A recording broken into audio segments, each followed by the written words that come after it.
असम वाली खबर आपको बता देता हूं, कल तक वो डेवलपिंग खबर थी, अब पूरी तरह डेवलप हो गई है और कांग्रेस के लिए गलत हो गया है। असम कांग्रेस के पूर्व अध्यक्ष भूपेन बोरा ने राहुल गांधी से 15 मिनट बात करने के बाद भी अपना इस्तीफा जो है उन्होंने वापस नहीं दिया और अब कल उनकी मुलाकात हो गई हिमंता बिश्व शर्मा से, उनके घर जाकर के वो मिले और हिमंता बिश्व शर्मा ने उनकी मौजूदगी में प्रेस कॉन्फ्रेंस में ऐलान कर दिया कि 22 फरवरी को वो बीजेपी ज्वाइन करेंगे।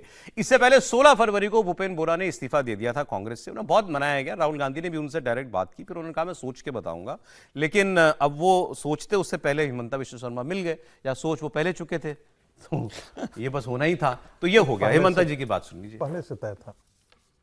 He is leaving Congress he has left Congress already. He will join BJP on 22nd February. So we are very happy to have him in our party, and Bhupen Bora will be given all sort of respect, dignity, and will always respect his stature. आप लोग सब जानते हैं कि रकीबुल हुसैन जैसा लोगों को हमारा असामीज मेन स्ट्रीम का लोग नफरत करते हैं।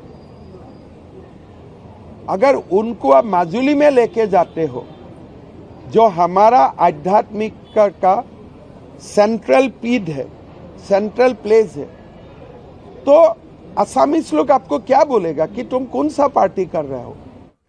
ये जो उन्होंने नाम लिया ना भी रकीबुल हसन, एक्चुअली ये बहुत बड़ी वजह है भूपेन बोरा के इस्तीफे की। ये रकीबुल हसन वो हैं, सांसद हैं धुबरी से। आपको मालूम है देश में 2024 के इलेक्शन में सबसे ज्यादा मार्जिन से जो कुछ सीटें जीती गई थी उसमें एक धुबरी की सीट 10 लाख वोट से रकीबुल हसन जीते थे।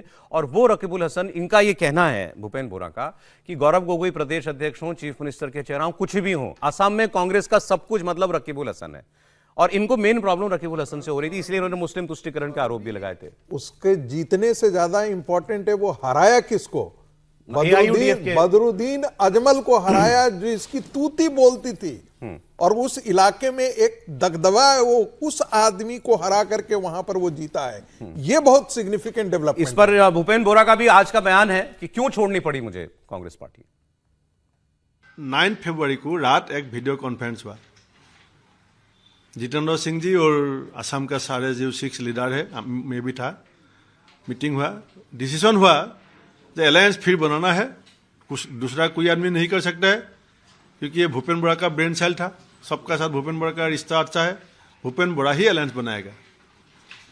मैंने मना भी किया था मीटिंग में, लेकिन मुझे जबरदस्ती किया गया जो ये पार्टी का डिसीजन है, you will have to do it. तो मैंने मान लिया, पार्टी का डिसीजन है, पार्टी का हित में काम करना है। 11 तारीख रात गौरव गोगोई ने मुझे फोन करके बोला जे दादा आप अकेला नहीं, रकीबुल हुसैन को भी साथ ले लीजिए। मैं बोला ये तो मीटिंग का डिसीजन नहीं है। 13 तारीख सुबह वो अनाउंस कर दिया गौरव गोगोई, जब भूपेन बोरा ने गलत प्रेमी पैदा करा है, वो अकेला नहीं है, रकीबुल हुसैन भी साथ। मैंने बोला तुम पब्लिकली क्यों बोला, तुम मुझे इतना पब्लिकली ह्यूमिलेट क्यों किया। कोई जवाब नहीं है। तो पहले भी 20 में, एक महीना पहले मैं गौरव गोगोई को एक चिट्ठी लिखा था, please don't compel me to address a press meet against you. और वो जो चिट्ठी में गौरव गोगोई को लिखा था 1 महीना पहले, वो चिट्ठी भी मैं जितेंद्र सिंह और देवव्रत शइकिया सीएलपी लीडर को दिया था, रेस्पॉन्ड नहीं मिला। इसका मतलब क्या है, जो करना है करो। तो रिजाइन किया, हाईकमान को बताया ये बात। तो रकीबुल हसन एक मुख्य वजह बने, और दूसरी वजह उन्होंने कहा कि मैंने तो पहले चिट्ठी 1 महीना पहले चिट्ठी लिखी थी, मुझे जवाब नहीं मिला, इसका मतलब मैंने तो यही समझा कि जो करना है करो। तो ठीक है, जो समझा मैंने वो कर दिया।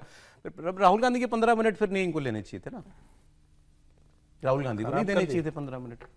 तब विजय जी नहीं, राहुल गांधी ने अपनी कोशिश की, और राहुल गांधी नहीं, मुझे जानकारी मिली मल्लिकार्जुन खड़गे साहब की भी बात हुई है उनके साथ, भूपेन बोरा के साथ, दोनों की बात हुई है। फिर भंवर जितेंद्र सिंह और उन लोगों ने उसमें सारे काफ़ी देर मतलब बातचीत चली है, और उन्होंने कहा कि मैं अपना फैसला चलता रहता है, पॉलिटिक्स में कोई इतना गंभीर बात नहीं है। और पार्टी वहाँ पर रूलिंग पार्टी है भारतीय जनता पार्टी, और इतने विनम्र चीफ मिनिस्टर हैं, तो उनके साथ तो उनके कोई ह्यूमिलेशन होगा नहीं भूपेन बोरा का।